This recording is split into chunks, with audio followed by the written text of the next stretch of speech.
ഓം വിഘ്നേശ്വരായ നമഃ. ആസ്ട്രോ വിജയ് മലയാളം ചാനലിലേക്ക് ഏവർക്കും സ്വാഗതം.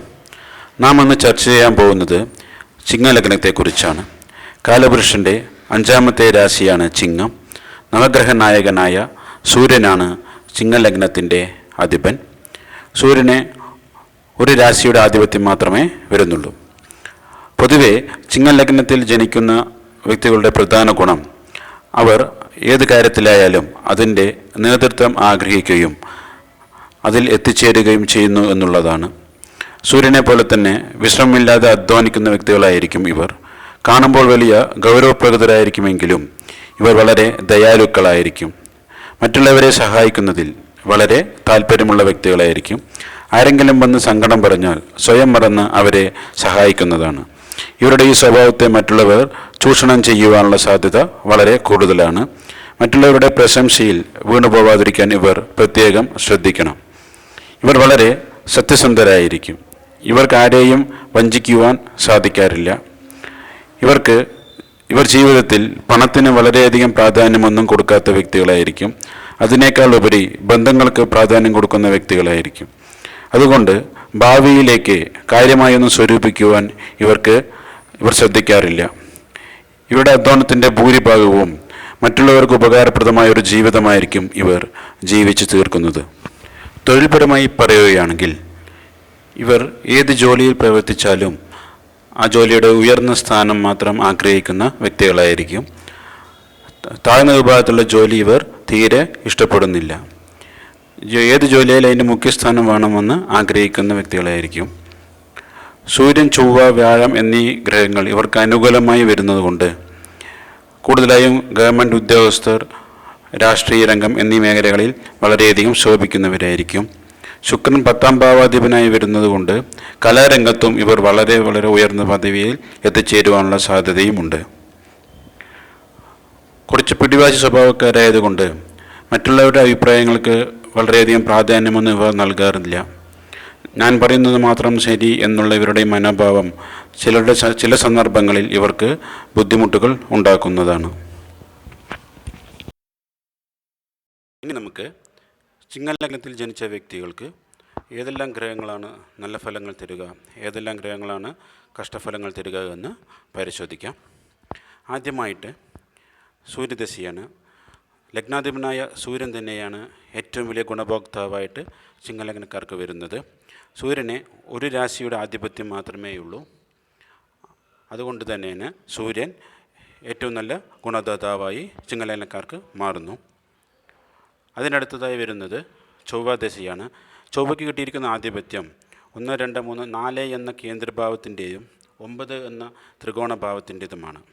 അതുകൂടാതെ രണ്ട് നല്ല ആധിപത്യം, ഒരു പാപന കേന്ദ്രാധിപത്യം ലഭിക്കുമ്പോൾ ശുഭനായി മാറുന്നു എന്നുകൊണ്ടും ത്രികോണാധിപത്യവും ശുഭത്വമാണ്. രണ്ട് നല്ല ആധിപത്യമാണ് ചൊവ്വയ്ക്ക് കിട്ടിയിരിക്കുന്നതുകൊണ്ട് ചിങ്ങലഗ്നക്കാർക്ക് ഒരു രാജയോഗപ്രദമായ ഒരു ദശയായിരിക്കും ചൊവ്വാദശ. അതുകൂടാതെ തന്നെ സൂര്യനുമായി ഏറ്റവും അടുത്ത സുഹൃത്തുമാണ് ചൊവ്വ. അപ്പോൾ ഈ ചൊവ്വാദശകാലം ചിങ്ങലഗ്നക്കാർ കിട്ടുക എന്നത് വളരെ ഭാഗ്യമുള്ള ആൾക്കാരെ തന്നെയായിരിക്കും. അതിനടുത്തത് ഗുരുദശയാണ്.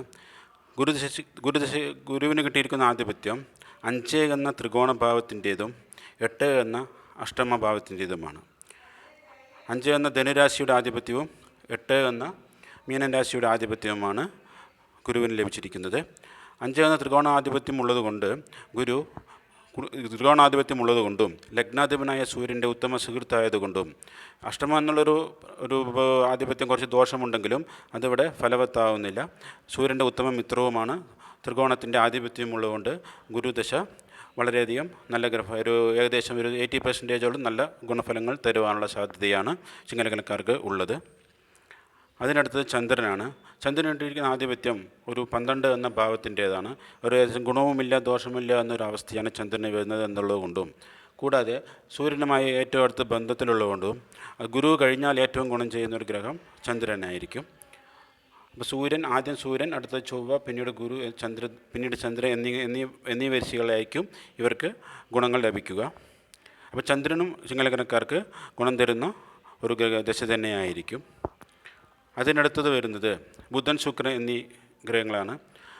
ബുധൻ ചിങ്ങലഗ്നക്കാർക്ക് രണ്ട് എന്ന ഒരു അതിനൊരു മാരകത്വമുണ്ട്. 2 എന്ന കന്യരാശിയുടെ ആധിപത്യവും 11 എന്ന മിഥുന രാശിയുടെ ആധിപത്യവുമാണ് ബുധനുള്ളത്. അത് രണ്ടും 11ഉം അത്ര നല്ല ആധിപത്യമല്ല, കുറച്ച് മാരകത്വമുള്ള ആധിപത്യമാണ്. അതുകൊണ്ട് ചിങ്ങലഗ്നക്കാർക്ക് ബുധൻ തനിച്ചു നിൽക്കുന്നത് അത്ര നല്ലതല്ല. മുകളിൽ പറഞ്ഞ ഗുരു, ചൊവ്വ, ചന്ദ്രൻ എന്നീ ഗ്രഹങ്ങളോട് ചേർന്ന് സൂര്യൻ എന്നീ ഗ്രഹങ്ങളോട് യോഗം ചെയ്ത് നിൽക്കുന്നതായിരിക്കും കൂടുതലായിരിക്കും നല്ലത്. താഴെ കാണുന്ന ശനി, രാഹു, കേതു എന്നിവയുടെ യോഗം ചെയ്യാതിരിക്കുന്നതാണ് ഏറ്റവും നല്ലത്. കൂടാതെ ബുധൻ തനിച്ച് നിൽക്കുകയാണെങ്കിൽ തന്നെ ഗുരുവിൻ്റെ ദൃഷ്ടിയിലോ ചൊവ്വയുടെ ദൃഷ്ടിയിലോ നിൽക്കുകയാണെങ്കിൽ ഗുണം കുറച്ച് കൂട്ടിക്കാണിച്ച് ദോഷഫലങ്ങൾ കുറച്ച് കമ്മിയായി കാണിക്കുന്നൊരവസ്ഥയായിരിക്കും. ഏകദേശം ഒരു 50-50 എന്ന അവസ്ഥയാണ് ബുധൻ കാണിക്കുക. എങ്കിലും മുകളിൽ കാണുന്ന ഗ്രഹങ്ങളോട് യോഗം ചെയ്യുന്നത് വളരെ ഉത്തമമായിരിക്കും. ശുക്രനും അതുപോലെ തന്നെ കിട്ടിയിരിക്കുന്ന ആധിപത്യം 3 എന്ന ഒരു ഭാവത്തിൻ്റേതാണ്. 3 അത്ര നല്ല ആധിപത്യമല്ല. ഇവിടെ തുലാം രാശിയാണ്. അടുത്തത് 10 എന്ന ഭാവത്തിന് കേന്ദ്രാധിപത്യ ദോഷവും ശുക്രൻ ലഭിക്കുന്നു. കൂടാതെ ഈ രണ്ടും നല്ല ആധിപത്യമല്ല. ബുധനെ പോലെ തന്നെ ശുക്രനും ഈ ഗുരുവിൻ്റെ ഒരു ദൃഷ്ടി കിട്ടുകയോ അല്ലെങ്കിൽ ഗുരു, ചന്ദ്രൻ, ചൊവ്വ, സൂര്യൻ എന്നിവയുടെ ഒരു യോഗം ലഭിക്കുകയോ ചെയ്യുമ്പോൾ കുറച്ച് ദോഷഫലങ്ങൾ കുറച്ച് നല്ല ഗുണഫലങ്ങൾ കാണിക്കുവാനുള്ള സാധ്യതയുണ്ട്. അതിനടുത്തത് ശനി, രാഹു, കേതു എന്നിവയാണ്. ശനിക്ക് കിട്ടിയിരിക്കുന്ന ആധിപത്യം 6 എന്ന ഭാവത്തിൻ്റേതാണ്. കൂടാതെ 7 എന്ന ഭാവത്തിൻ്റേതുമാണ്. ഇത് കുംഭൻ രാശിയാണ്, ഇത് മകരൻ രാശിയാണ്, ഇത് കുംഭൻ രാശിയാണ്. ഈ 2 ആധിപത്യമാണ് ശനിക്ക് കിട്ടിയിരിക്കുന്നത്. 6 എന്നൊരു ആധിപത്യം ശനിക്ക് ഒരു നല്ലതല്ല. കൂടാതെ ലഗ്നാധിപനായ സൂര്യനുമായി വളരെ ശത്രുതാ മനോഭാവം വെച്ച് പുലർത്തുന്ന ശനിയാണ്. അതുകൊണ്ട് ചിങ്ങലഗ്നക്കാർക്ക് ശനിദശ അത്ര നല്ലതാകുവാൻ ചാൻസ് ഇല്ല. 7 എന്ന കേന്ദ്ര ഭാഗത്വമുണ്ടാകും, അവിടെ ഒരു മാരകാധിപത്യവും കൂടിയുണ്ട്. അതുകൊണ്ട് ശനിദശ പൊതുവെ ചിങ്ങലഗ്നക്കാർക്ക് നന്നായിരിക്കുവാൻ സാധ്യതയില്ല. എങ്കിലും ആ ശനിക്ക് വ്യാഴത്തിൻ്റെ ദൃഷ്ടി കിട്ടുകയും ആ വ്യാഴത്തിന് ശനിയുടെ ദൃഷ്ടി കിട്ടാതിരിക്കുകയും ചെയ്യുന്നൊരവസ്ഥയിൽ ശനി കുറച്ച് മെച്ചപ്പെടാനുള്ള സാധ്യതയുണ്ട്. വ്യാഴത്തിൻ്റെ ദൃഷ്ടി കിട്ടുന്നത് ശനിക്ക് വളരെയധികം നല്ലതായിരിക്കും. അതിനടുത്ത് രാഹു, കേതുക്കളാണ്. ഒരിക്കലും സൂര്യനുമായിട്ടൊരു നല്ല ബന്ധം പുലർത്തുന്ന 2 ഗ്രഹങ്ങളും നല്ല ബന്ധം പുലർത്തുന്നതല്ല. രാഹുവും കേതുവും സൂര്യനും ചന്ദ്രനുമായും ശത്രുതാ മനോഭാവം വെച്ചിരിക്കുന്ന 2 ഗ്രഹങ്ങളാണ് രാഹു കേതുക്കൾ. അതുകൊണ്ട് ചിങ്ങലഗ്നക്കാർക്ക് രാഹു കേതുക്കൾ പൊതുവേ നല്ലതൊന്നും അത്ര പെട്ടെന്ന് ചെയ്യാൻ സാധ്യതയില്ല. എങ്കിലും ചില പ്രത്യേക കോമ്പിനേഷനുകളിൽ അത് ഓരോ ജാതകത്തിനും വളരെ വിശദമായി പരിശോധിച്ച ശേഷം മാത്രമേ പറയാൻ പറ്റുകയുള്ളൂ. ഓരോ കോമ്പിനേഷനുകളിൽ രാഹുവും കേതുവും ചിലപ്പോൾ കുറച്ച് നല്ല ഫലങ്ങൾ തരുവാൻ ചാൻസ് ഉണ്ട്. പക്ഷേ അത് വളരെ കുറഞ്ഞ ചാൻസേ ഉള്ളൂ. അതിന് കൂടുതലും രാഹു കേതുക്കൾ ചിങ്ങലഗ്നക്കാർക്ക് നല്ലത് ചെയ്യുവാനുള്ള ചാൻസ് ഇല്ല.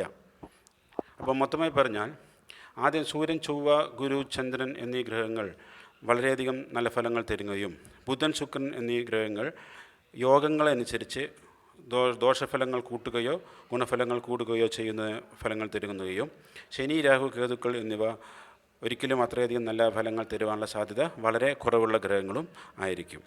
ഈ ശനി, രാഹു, കേതുക്കൾ എന്നിവയ്ക്ക് വ്യാഴത്തിൻ്റെ ദൃഷ്ടി കിട്ടുകയും ഇവയുടെ ദൃഷ്ടി വ്യാഴത്തിൽ ലഭിക്കാതിരിക്കുകയും ചെയ്യുന്നതാണ് ചിങ്ങലഗ്നക്കാർക്ക് കൂടുതലും നന്നായിരിക്കുക. നന്ദി, നമസ്കാരം.